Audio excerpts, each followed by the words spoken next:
नमस्ते कक्षा 5 के विद्यार्थियों, मेरा नाम है प्रसाद और मैं आप सभी का इस विज्ञान की क्लास में स्वागत करता हूं। और आज के इस क्लास में हम जल, वायु और मौसम के बारे में कुछ जानकारी हासिल करेंगे। तो बिना किसी एक समय गंवाए कक्षा 5 के विज्ञान का क्लास स्टार्ट करते हैं। परिचय। मुझे बहुत प्यास लग रही है। क्या तुम्हारी पानी की बोतल में पानी है? हाँ, ये लो। अब मैं अच्छा महसूस कर रहा हूँ। आज आसपास हवा ही नहीं है। तुम सही कह रहे हो, आज बहुत उमस है। आज सुबह के समाचार में बताया गया कि आज मौसम उमस भरा रहेगा और बारिश भी हो सकती है। बच्चों, इस पाठ में हम वायु, जल और मौसम के बारे में जानेंगे।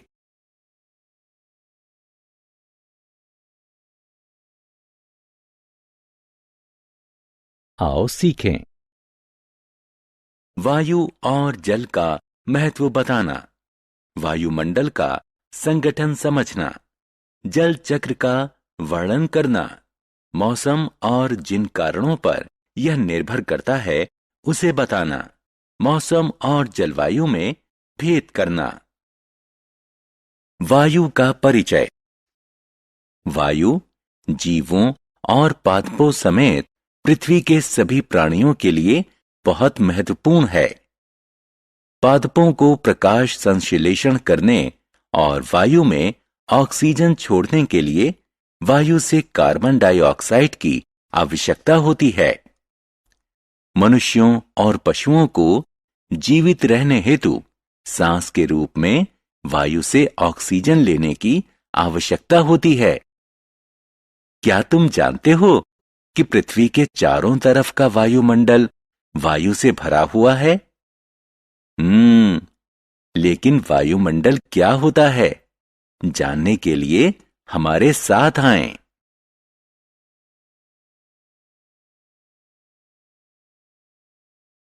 वायुमंडल का संगठन। वायुमंडल विभिन्न गैसों, मुख्यतः नाइट्रोजन और ऑक्सीजन के मिश्रण से बना है, जो पृथ्वी को चारों तरफ से कंबल की तरह लपेटे हुए है। वायुमंडल के बिना हम यहां जीवित नहीं रह सकते। यह सूर्य से आने वाली खतरनाक किरणों से हमें बचाता है और पृथ्वी को पादपों और पशुओं के लिए आदर्श निवास स्थान बनाता है।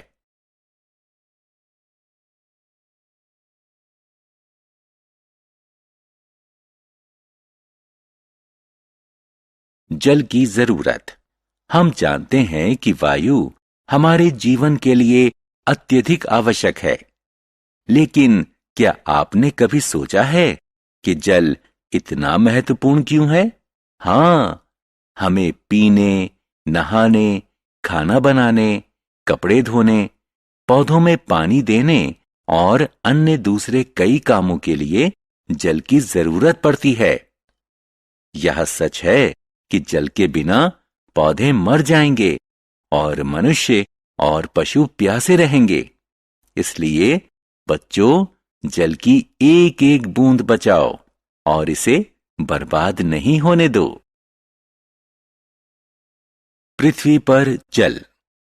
जल पृथ्वी पर सबसे प्रचुर मात्रा में पाया जाने वाला पदार्थ है। वास्तव में हमारी पृथ्वी का 70% हिस्सा पानी से ढका हुआ है। क्या तुम जानते हो कि पृथ्वी को नीला ग्रह भी कहते हैं? क्योंकि अंतरिक्ष से देखने पर पृथ्वी अपार जल राशि के कारण नीली दिखाई देती है।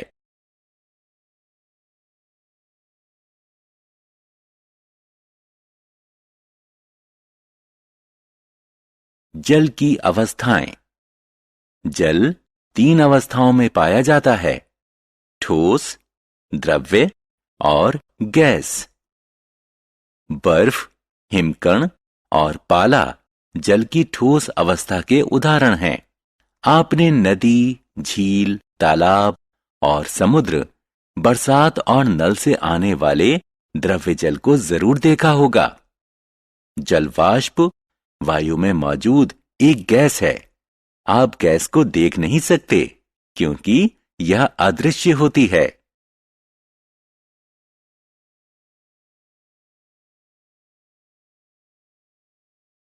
हमारे शरीर में जल। आपको यह जानकर आश्चर्य होगा कि मनुष्य के शरीर के 2/3 हिस्से में पानी होता है।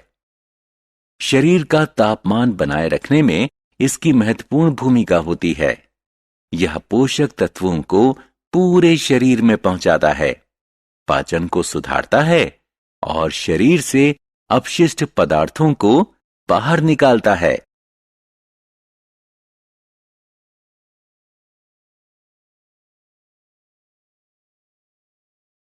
जल चक्र। क्या आप ये सोचकर हैरान हैं कि बरसात में सारा पानी कहां से आता है? वायुमंडल में सदैव एक निश्चित मात्रा में जलवाष्प रहती है। यह पृथ्वी की सतह जैसे समुद्र, नदी और झील से आती है। सूर्य की ऊष्मा पृथ्वी के धरातल पर मौजूद इन जल स्रोतों के पानी को गर्म कर देती है, जिससे यह द्रव्य अवस्था से गैस अवस्था में परिवर्तित हो जाता है। इस प्रक्रिया को वाष्पीकरण कहते हैं। वायुमंडल में ऊपर जाकर जलवाष्प शीतल हो जाता है और बादल बना लेता है। इसे संघनन कहते हैं। जब जल कण एकत्रित होने लगते हैं तो वो बड़ी बूंद बना लेते हैं और तापमान के अनुसार बरसात, बर्फ या ओले के रूप में नीचे गिरते हैं। इसे वर्षण कहते हैं। अंततः पानी जल स्रोतों तक पहुंचता है और एकत्रित होता है। आप देख सकते हैं कि जल लगातार धरती से वायु और फिर वापस धरती तक एक चक्र में चलता रहता है। इस प्रक्रिया को जल चक्र कहते हैं। इसलिए बच्चों, हमारे धरती से जल कभी खत्म नहीं होगा।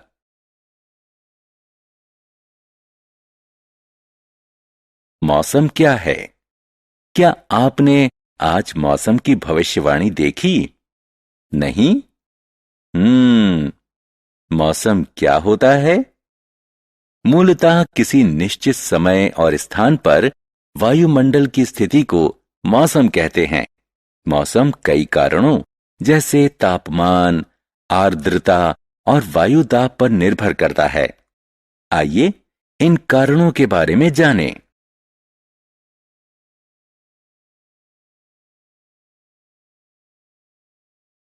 मौसम की तापमान पर निर्भरता।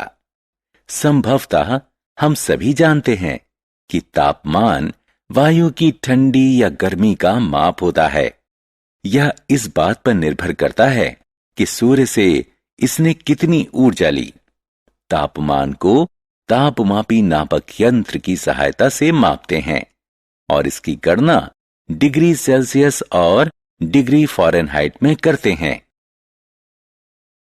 मौसम की आर्द्रता पर निर्भरता। मौसम को प्रभावित करने वाला अन्य कारक आर्द्रता है। वायु में मौजूद जलवाष्प की मात्रा को आर्द्रता कहते हैं। हां, हमारे आसपास मौजूद हवा जल से भरी होती है। आप आमतौर पर झीलों, समुद्र, नदियों और पेड़ों से पानी के वाष्प बनते देख सकते हैं। जब आर्द्रता बढ़ जाती है तो हमें पसीना आता है और हम चिपचिपाहट और असुविधा महसूस करते हैं। जब वायु में आर्द्रता 100% के करीब पहुंच जाती है तो वायु बहुत ज्यादा वाष्प नहीं रख पाती और यदि उस स्थान पर तापमान गिरता है तो जलवाष्प अपने मूल द्रव्य स्वरूप में वापस आ जाते हैं। संघनन जमीन के पास होता है, जिससे कुहासा और कोहरा उत्पन्न होता है। वायुमंडल में बहुत ऊंचाई पर बादल बनते हैं। अंततः बादलों से पानी बरसात, बर्फ या ओले के रूप में धरती पर वापस आ जाता है। मौसम की वायुदाब पर निर्भरता। आगे क्या? हां, वायुदाब। आपने अनुभव ना किया हो शायद, लेकिन हमारे आसपास की वायु में भार होता है। हम वायुदाब को दाब-मापी नापक यंत्र यानी बैरोमीटर से मापते हैं।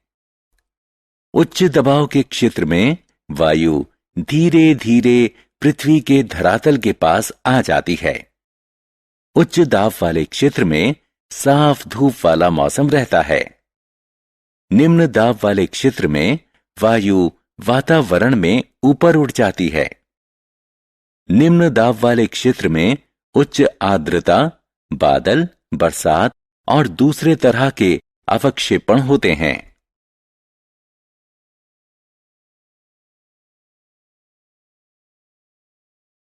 जलवायु क्या है? क्या मौसम और जलवायु एक ही हैं? नहीं। किसी क्षेत्र में लंबे समय तक रहने वाले मौसम से उस क्षेत्र की जलवायु का निर्धारण होता है। उदाहरण स्वरूप, भूमध्य रेखा के करीब के क्षेत्र में गर्म जलवायु होती है और ध्रुवों के नजदीक ज्यादा ठंडी जलवायु होती है। बच्चों, अब आप मौसम और जलवायु में आसानी से अंतर कर सकते हैं।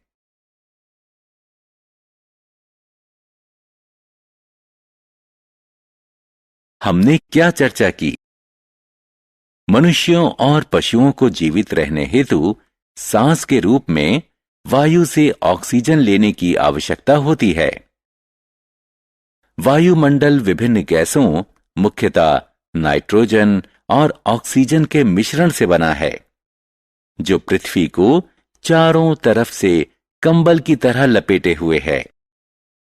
हमें जल की एक एक बूंद बचानी चाहिए और इसे बर्बाद नहीं होने देना चाहिए।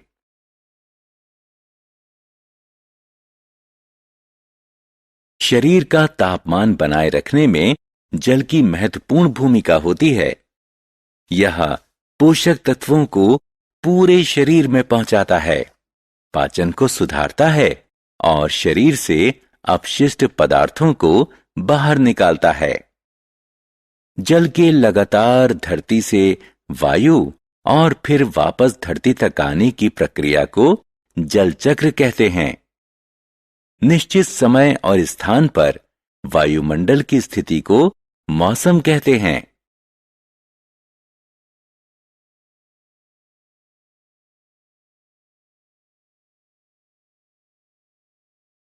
वायु में मौजूद जल वाष्प की मात्रा को आर्द्रता कहते हैं। किसी क्षेत्र में लंबे समय तक रहने वाले मौसम से उस क्षेत्र की जलवायु का निर्धारण होता है।